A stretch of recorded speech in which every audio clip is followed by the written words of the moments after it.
Kitty काय झालं? प्रेग्नन्सीच्या रिपोर्टचा काही राडा झाला का?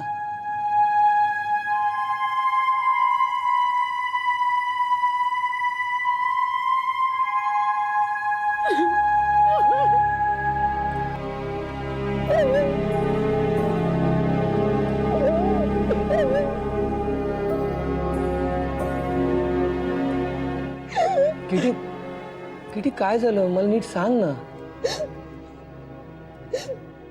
किटी नाही रे,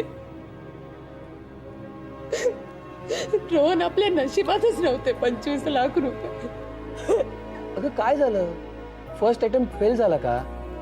हेच हेच कळत नाहीये त्या नमिता प्रधानला. इट वॉज एन अटेम्प्ट, पहिला प्रयत्न आहे हा. ती काय म्हणतीये?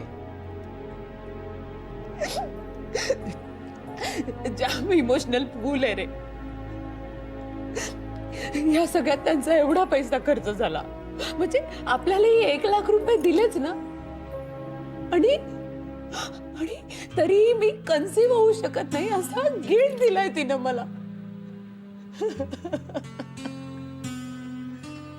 अडाणी आहे का ही नमिता प्रधान?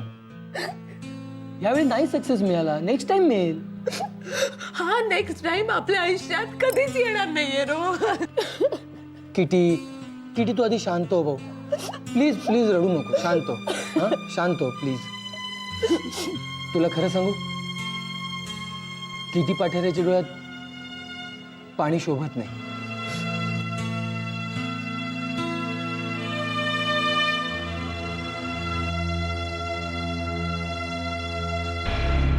पण याच किटी पाठारेला रडायला लावलंय त्या नमिता प्रधान. आज पैसा आहे ना तिच्याकडे, त्यामुळे आता मी तिला नकोय. म्हणजे डॉक्टर मीरा सांगत होत्या पुन्हा इन्सिमिनेट करायचं की नाही ते मलाच करायचं की नाही याचा निर्णय शुभंकर आणि नमिता प्रधान घेतील. उद्या फोन करायला सांगितलं त्यांनी. अरे मूर्ख आहेत का ही माणसं?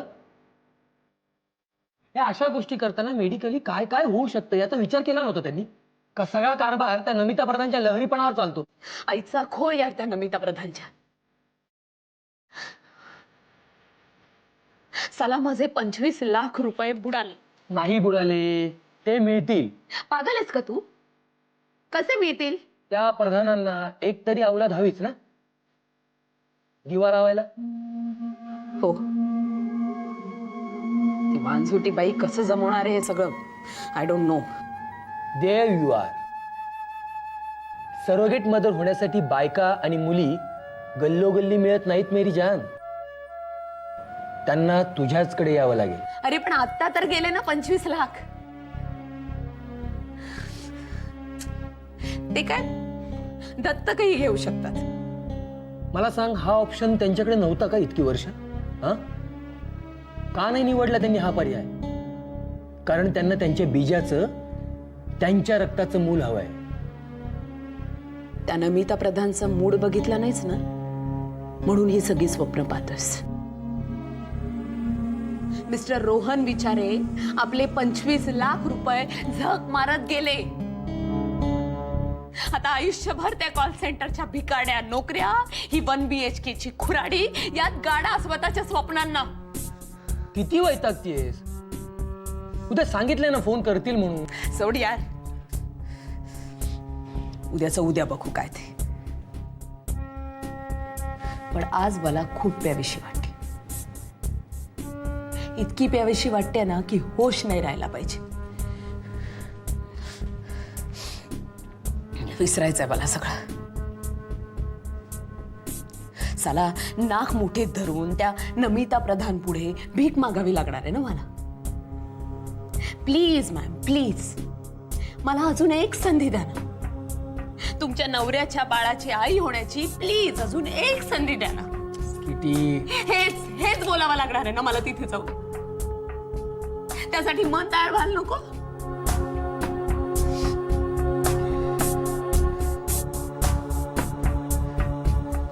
भीक मागण्यासाठी ना मोठा जिगर लागतो रोहन. होश गुम व्हायला लागतो. आणि होश गुम व्हायची एकच दवा आहे, दारू.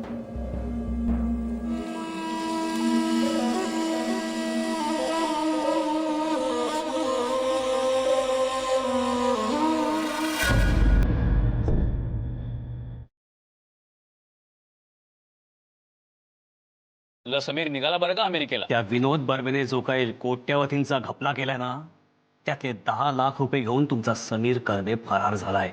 समीर एकदा अमेरिकेवरून परत आला ना की मी तुला पूर्ण वेळ मॉलमध्ये सापडेल. शुभम भाऊ, तू पैसे वसूल नाही झाले तर फरारच घोषित करणार ना मी. तू निश्चिंत मनाने जा, काहीही करेल त्यांच्यासाठी. या बाबतीत माझा तुझ्यावर पूर्ण विश्वास आहे. त्याला फरार घोषित करावं लागेल आम्हाला.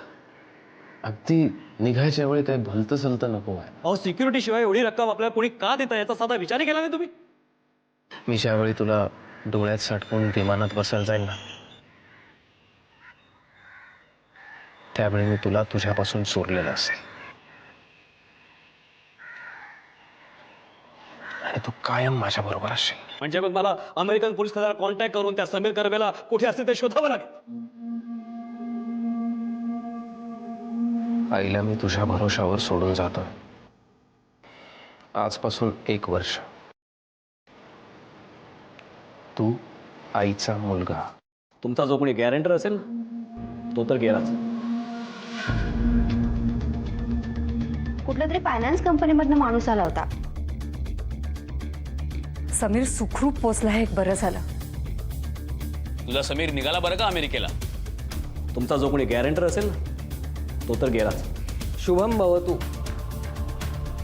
त्याला फरार घोषित करावं लागेल आम्हाला. कुठल्या तरी फायनान्स कंपनीमधनं माणूस आला होता. तुझा समीर निघाला बरं का अमेरिकेला. आईचा मुलगा. तो तर गेलाच. समीर सुखरूप पोचला हे एक बरं झालं. तुझा समीर निघाला बरं का अमेरिकेला. त्याला फरार घोषित करावं लागेल आम्हाला. शुभम भाऊ, कुठल्या तरी फायनान्स कंपनीमधनं माणूस आला होता. आईचा मुलगा. तुझा समीर निघाला बरं का अमेरिकेला.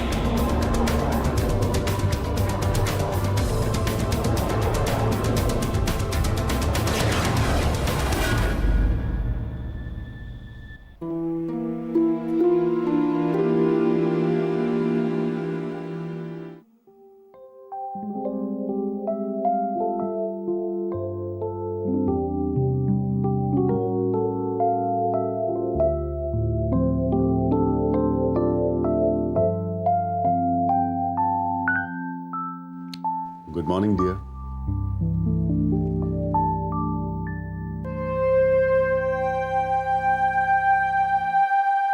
काल रात्री खूप खूप त्रास दिला ना मी तुला. माझं जाऊ दे, पण तुला किती त्रास झालाय. चेहरा उतरलाय तुझा. आर यू ऑल राईट मीता? काही होतंय का तुला? नाही, आय एम फाईन. काल रात्रभर खूप विचार करत बसले होते, त्यामुळे झोप नाही झाली. डोकं थोडं दुखतं आणि डोळे चुरचुरतात. मीता, ए किती त्रास करून घेणार आहेस तू? जे बाळ येणार होतं मीता, ते माझंही होतं ना. मला नसं एकदा दुःख झालं.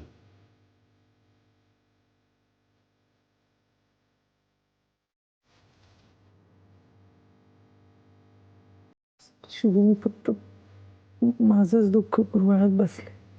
ए तसं काय नाही.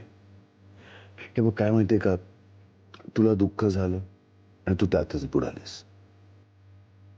मला दुःख झालं, पण मी विचार केला की अरे हा तर फक्त अपेक्षाभंग आहे. हे बघ, आपण पुन्हा प्रयत्न करू शकतो. यश मिळेपर्यंत प्रयत्न करू शकतो आपण. तू कसा काय इतका बॅलन्स्ड विचार करू शकतोस?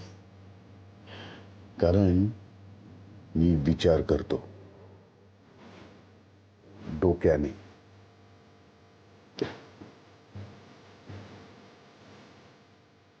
कळतंय का काही?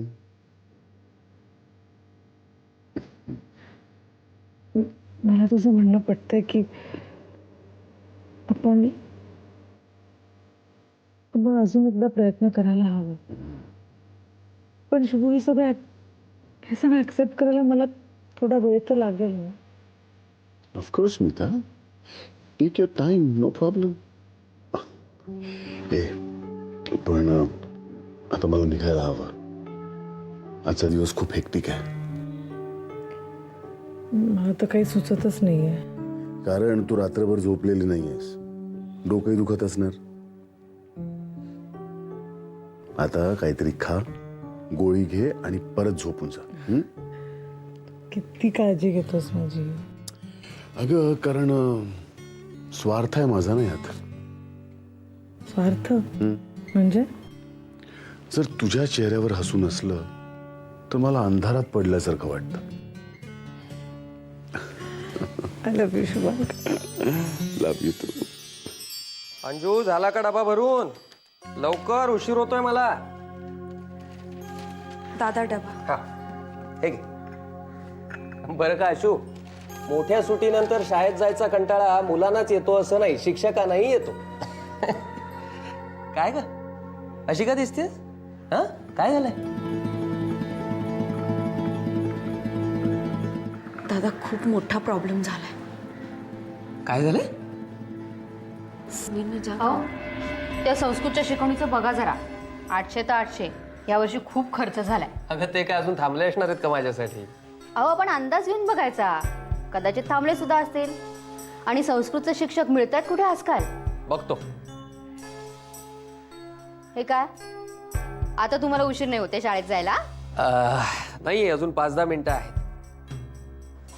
एक अर्धा कप चहा मिळेल का अजून? भरते वेळेला कसले चहा पिताय? बर करते, तू घेशील?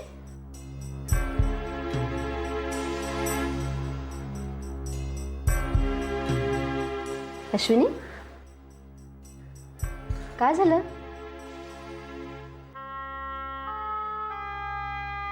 अश्विनी, कालपासून बघते मी, कशात लक्षही नाहीये तुझं. हो, मी पण तेच म्हटलं ना तिला.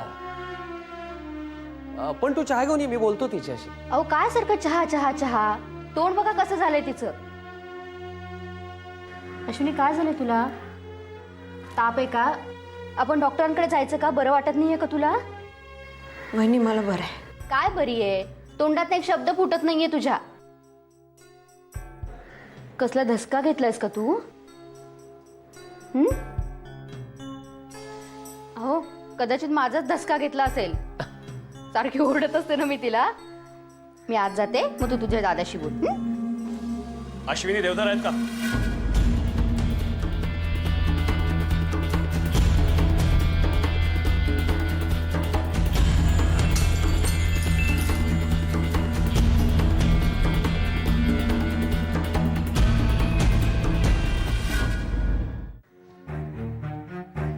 आपण कोण आणि काम काय आहे? या बाई ओळखतात ना मला. मी इन्स्पेक्टर होळकर. अश्विनी, या आत या ना. हे मिस्टर पांडे, मिडास फायनान्स मधून आलेत. शरद देवधर कौन है रे? मीच. बसा बसा. ए, बैठने को नहीं आया हम. तेरा आदमी हमारा 10 लाख लेके फरार हो गया ना. चल अब तू पैसा डाल, डाल पैसा. इन्स्पेक्टर साहेब, अहो ही काय सभ्य माणसाची बोलायची पद्धत आहे का? अरे वो साला तेरा आदमी हमारा 10 लाख हजम करके रफू चक्कर हो गया. वो क्या सभ्यता है रे? तुमच्या पाया पडते, या गृहस्थ नावरा प्लीज. एक मिनिट. हे सगळं काय चाललंय कळेल मला? वहिनी, मी तुला नंतर सांगते. अगं काय नंतर सांगते अश्विनी? अगं बाहेरचा कुठला तरी माणूस येतो नवऱ्याच्या अंगावर ओरडतोय माझ्या. माझ्या घरात काय चाललंय कळायला नको का अश्विनी मला? मिस्टर देवदार, तुमच्या पत्नीला शांत राहायला सांगा. हे मिडास फायनान्स कंपनीचे पेपर्स आहेत. मला वाटतं याच्यावर सही तुम्हीच केली आहे ना? बोला मिस्टर देवदार. देखो देखो, तुम्हारा होने वाला जमाई हमारा पैसा लेके भाग गया. देखो.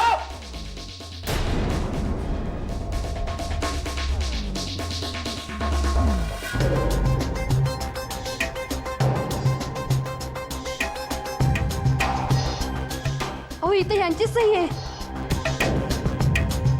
कसले पेपर आहेत हे? कुठे सही केलेत तुम्ही? मी सांगतो तुम्हाला काय झालं ते. यांचं ज्या मुलाशी लग्न ठरलंय, समीर कर्वे, माहिती आहे तुम्हाला ना? त्याने या साहेबांच्या कंपनीतल्या एका माणसाकडनं 10 लाख रुपयांचं कर्ज घेतले. 10 लाख. आणि त्यावर गॅरंटर म्हणून देवधर साहेबांनी सही केली.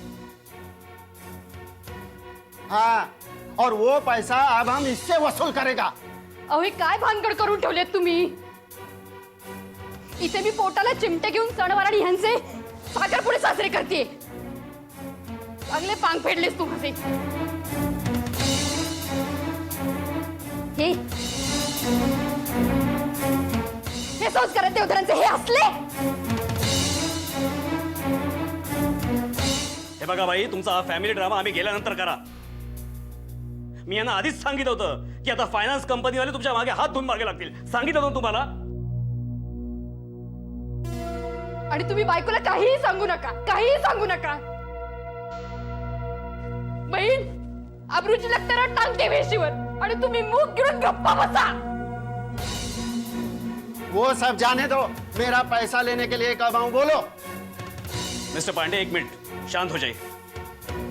हे बघा, छातीवर बसून असं तुम्हाला पैसा मिळणार नाही. क्या बात करता है साहब? पैसा लेने वाला तो अमेरिका भाग गया. अब हम ये गारंटर से ही पैसा वसूल करेगा ना. अच्छा, मग विनोद बर्वेने हे उद्योग केले तेव्हा तुम्ही काय गवत उपटायला गेला होतात? देखो साहब, अब ये तो इधर है ना गारंटर, तो इससे तो पैसा लेने दो ना हमको. एक मिनिट. मिस्टर देवधर, या वेळेला मी यांना आवरतोय, पण पुढच्या वेळेला यांना आवरता येईल असं मला वाटत नाही. हे बघा मिस्टर देवधर, तुम्ही सभ्य आणि सुशिक्षित माणसं दिसताय म्हणून तुम्हाला मी पोलीस स्टेशनला नेत नाहीये. तुमचं स्टेटमेंट मी इथेच लिहून घेतोय.